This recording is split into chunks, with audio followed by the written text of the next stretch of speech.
Hello, welcome to day one of Radiopaedia 2020. I'm joined by the co-conveners of the conference, Frank Gaylard Hello. and Jeremy Jones. Say hello, Hi, Jeremy. Andy. Yes, g'day. So Jeremy's over in the UK and Frank and I are here in Melbourne. I want to just briefly go through some of the things that we're going to be doing today at the conference, the things that are being featured, and then the three of us are going to select like our favourites, our recommendations for the day. Going to talk about the case of the day, the live stream that's happening, and finish off with a little bit of a thank you. Firstly, just a bit of the backstory about this conference. I actually remember, guys, in I think 2016, we had an email conversation back before we started using Slack for all our communications. And I think I said, wouldn't it be great to do a Radiopaedia 2020 conference? And I said, that sounds like way too much work and doesn't sound fun at all. So we should definitely not do that. And I said, I remember I said that would be a good excuse for me to come over. So let's do it. I think, in fact, if you remember, Dixon, I said that the only way that we would ever do that if there was a global pandemic. Yeah, I think you did. And you said something about bats and Wuhan. You're amazing. What a prediction. Maybe too amazing. So we completely forgot about this idea of a conference. Yeah, it sounded way too hard. And then COVID happened, and we'd been doing, obviously, some online courses for many years. And it kind of became, an idea that maybe we should be doing an online conference. Maybe we can bring people together at this time and put together something that's truly unique. And so that's how it all happened. So summary for today, the conference is divided into an advanced stream, which is really targeted at radiologists and radiology residents and registrars. And then there's a general stream, which is targeted really at everybody else. And the emergency radiology course is what features in that general stream today. So these are mainly videos that I recorded quite a few years ago, but there's some new talks in there. I've recorded a couple of new CT brain talks, one on bleeds and one on not bleeds. And Andrew Murphy, one of our editors, has also recorded a talk there on small but important fractures. So that's what's happening in the general stream today. In the advanced stream, we have neuroradiology and head and neck. And Jeremy and Frank and I have all picked out our recommendations for the day. So I might actually throw to Jeremy first. What's your recommendation from the advanced stream today? Yeah, so the advanced stream recommendation is actually one from the review course that we did before, and that's Michelle's talk on deep neck spaces. It's absolutely brilliant for a tricky topic that I constantly go back and look and relook. I remember sitting in that talk live and thinking, this is amazing. She just breaks it down into such an easy and understandable way. Really simple little tricks of how to work out what space something's in and then narrow your differential. Frank, there's not just one head and neck talk today. There's many great talks. What's your pick? Well, there's a heap. There's the Australian trifecta of Michelle Thong, Jenny Huang, and Christine Glastonbury that are taking over head and neck throughout the world, and both of them are fantastic speakers. But my pick for the day is actually a more targeted talk by Derek Smith on infections of the neck.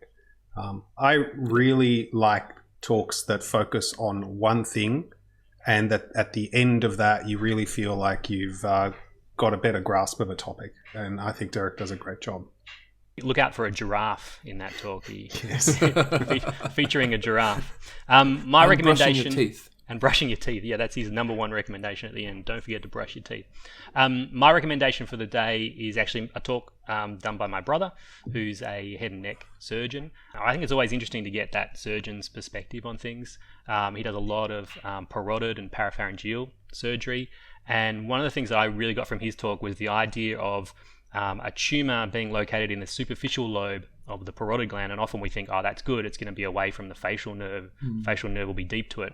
But in fact, he shows that a lot of these superficial parotid tumors are actually deep to the facial nerve. Okay, so if you see a parotid lesion that touches the masseter muscle or it touches the mandible, even though it's in the superficial lobe, most of the time it's got the facial nerve draped over the top of it. So I thought that's a really good talk. So check that one out.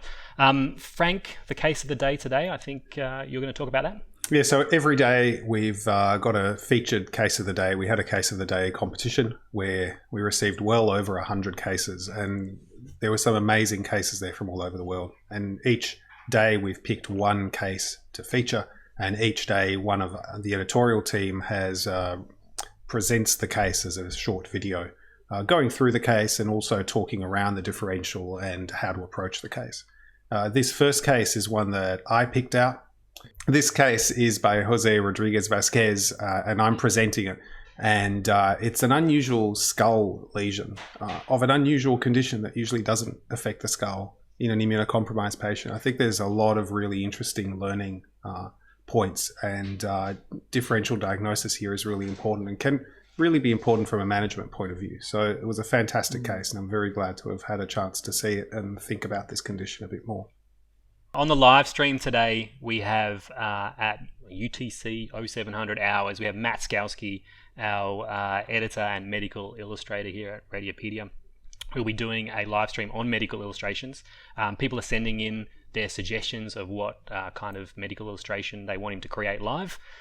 So if you haven't sent in a submission, submit something now, and then at that time go and check out his live stream. He's going to create an illustration that then will be free for everybody in the world to use under Creative Commons license. So it'll be when we saw him do fun. that in SMAC, wasn't it, in Chicago? Yes. That was an absolutely awesome session where he live created what was it, pelvic fractures and a ventricular system. I wonder what T-shirt he'll be wearing, because you have a look at his other talks on the MSK day, and he's got some lovely T-shirts. So I'm sure he'll put on a good one for the live stream as well. All right, well, that's it for day one. I just want to finish by sending out a bit of a thank you to all of our speakers. When we came up with this idea of doing the Radiopaedia 2020, I thought I'll just ask a few people that I know to submit a talk. And every single person said yes. There wasn't a person who said no. And in the comfort of their own home, they spent a lot of time putting together a talk and then recorded it and sent it to us. And there's, well, you guys will see there's some absolutely amazing talks throughout this conference. So on day one, I want to thank the speakers, and on each other day we're going to thank a different group of people. Finally, I just want to say the registration is still open for the conference. People have until day 4, Thursday. The videos will all be available for 14 days after the end of the event. So help us spread the word. Have a great day one. Oh, don't forget, send in some tweets. Use the hashtag Radiopaedia 2020, Radiopaedia with an A. We'll be on there interacting with people, so send us in your comments and feedback. Okay, have a great day. Bye. Enjoy. See you later. Bye-bye.